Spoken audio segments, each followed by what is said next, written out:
সুপ্রিয়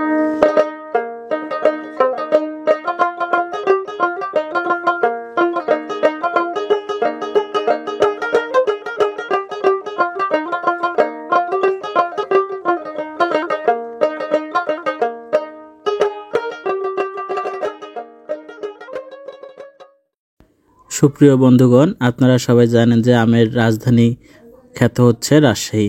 রাজশাহীতে প্রচুর পরিমাণে আম হওয়ার কারণে আমের রাজধানী বলা হয় রাজশাহীকে। তো রাজশাহীর ধনেশ্বরী উপজেলায় কিন্তু 2025 সালের আমের মৌসুমে ব্যাপক কেনাবেচা শুরু হয়েছে। এই উপজেলার বিভিন্ন আমের আড়ত এখন ক্রেতা বিক্রেতাদের পদচারণায় মুখরিত হয়ে গেছে। গুটি, গোপালভোগ, হিমসাগর, ল্যাংড়া, ফজলি, আম্রপালি সহ বিভিন্ন জাতের আম এখানকার আড়তগুলোতে বিক্রির জন্য উঠছে, যা স্থানীয় ও দেশের বিভিন্ন প্রান্তে কিন্তু ক্রেতাদের কাছে পৌঁছে যাচ্ছে।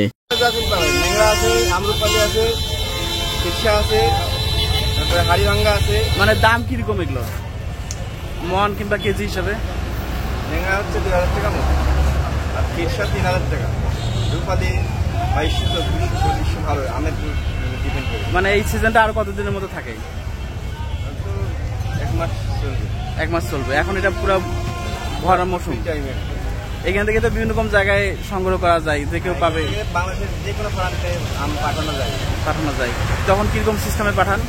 যেমন কুরিয়ার আছে, সুন্দরবন আছে, তারপরে স্টেট ফার্স্ট আছে। কেজি প্রতি কেমন পড়ে? জননী আছে 11 টাকা কেজি করে, আর সুন্দরবন কুরিয়ার সার্ভিস আছে 13 টাকা ঢাকার ভিতরে, আর বাইরে এলে আরো বেশি।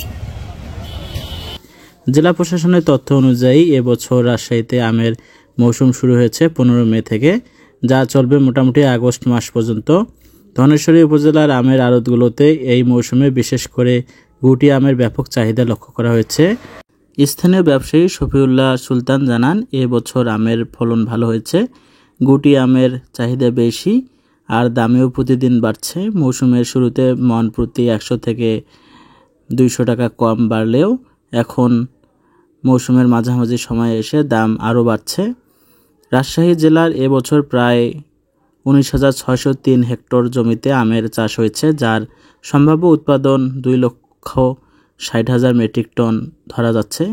এই বিপুল পরিমাণে আমের বাজারজাতকরণে ধনেশ্বরী উপজেলার আড়তগুলো গুরুত্বপূর্ণ ভূমিকা পালন করছে। কৃষি বিভাগের হিসাবে এই মৌসুমে প্রায় 1,695 কোটি টাকার আম বিক্রির সম্ভাবনা রয়েছে। ধনেশ্বরীর আড়তগুলোতে আমের মান নিয়ন্ত্রণে জেলা প্রশাসন কঠোরভাবে নজরদারি রাখছে। বিষমুক্ত ও পরিপক্ক আম বাজারজাত করার জন্য ম্যাঙ্গো ক্যালেন্ডার অনুযায়ী পাড়ার সময় নির্ধারণ করা হয়েছে। 15 মে থেকে গুটি আম, 20 মে থেকে গোপালভোগ, 25 মে থেকে রানী পছন্দর ও লক্ষণভোগ, 30 মে থেকে হিমসাগর, 10 জুন থেকে ল্যাংড়া এবং 15 জুন থেকে ফজলি ও আম্রপালি পাড়ার অনুমতি দেওয়া হয়েছে। এই সময়সূচি মেনে চাষিরা আম পাচ্ছেন, যা আড়তগুলোর মাধ্যমে বাজারে পৌঁছাচ্ছে। স্থানীয় ব্যবসায়ীদের মতে ধনেশ্বরী আড়তগুলো থেকে আম শুধু রাজশাহী বা ঢাকাতেই নয়, এখন দেশের বিভিন্ন প্রান্তে রপ্তানি হচ্ছে। গত মৌসুমে বাঘাট থেকে ইতালিতে 300 কেজি আমের প্রথম চালান পাঠানো হয়েছিল এবং এবছর রপ্তানির পরিমাণ বাড়বে বলে আশা করা হচ্ছে। এবছর ম্যাঙ্গো স্পেশাল ট্রেনের মাধ্যমে কম খরচে আম ঢাকায় পরিবহন করা হচ্ছে, যা ধনেশ্বরী ব্যবসায়ীদের জন্য সুখবর। তবে প্রাকৃতিক দুর্যোগ ও ঘূর্ণিঝড়ের আশঙ্কায় এই মৌসুমে চাষি ও ব্যবসায়ীদের মধ্যে উদ্বেগের কারণ হয়ে দাঁড়িয়েছে। কখনো রোদ, কখনো বৃষ্টি, এরকম একটা বৈরী আবহাওয়া। সংশ্লিষ্টরা জানান, সম্ভাব্য বৈরী আবহাওয়ার কারণে আমের ফলন ক্ষতিগ্রস্ত হতে পারে। ধনেশ্বরী উপজেলার আমের আড়তগুলোতে ব্যবসা এখন তুঙ্গে। স্থানীয় ব্যবসায়ী শামীম মিয়া বলেন, মৌসুমের শুরু থেকেই আমের চাহিদা বেড়েছে।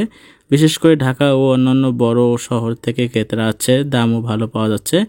ব্যাংকগুলো আমের মৌসুমে শনিবার খোলা থাকছে, যা ব্যবসায়ীদের লেনদেনের সুবিধা দিচ্ছে। সব মিলিয়ে ধনেশ্বরী উপজেলা আমের আড়তগুলো এই মৌসুমে অর্থনৈতিক সমৃদ্ধির একটি বড় কেন্দ্র হয়ে উঠেছে। স্থানীয় চাষি ও ব্যবসায়ীদের প্রত্যাশা এই মৌসুমে আমের বাজার আরও জমজমাট হবে এবং রাজশাহীর আম দেশ বিদেশে নতুন উচ্চতায় পৌঁছে দেবে আর কি। এখানে সকল ধরনের আম পাওয়া যায়। আপনার ফজলি আম পাওয়া যায়, ন্যাংরা আম পাওয়া যায়, রোকনা আম পাওয়া যায়। আর উঠবে কিছুদিন পর থেকে, এখনো ওঠেনি। তো আমি এখানে আম যেগুলো হচ্ছে চাপায়ের ফেমাস আম, ওগুলোও পাওয়া যায় এখানে। আপনি এখানে সকল ধরনের আমই পাওয়া যাবে।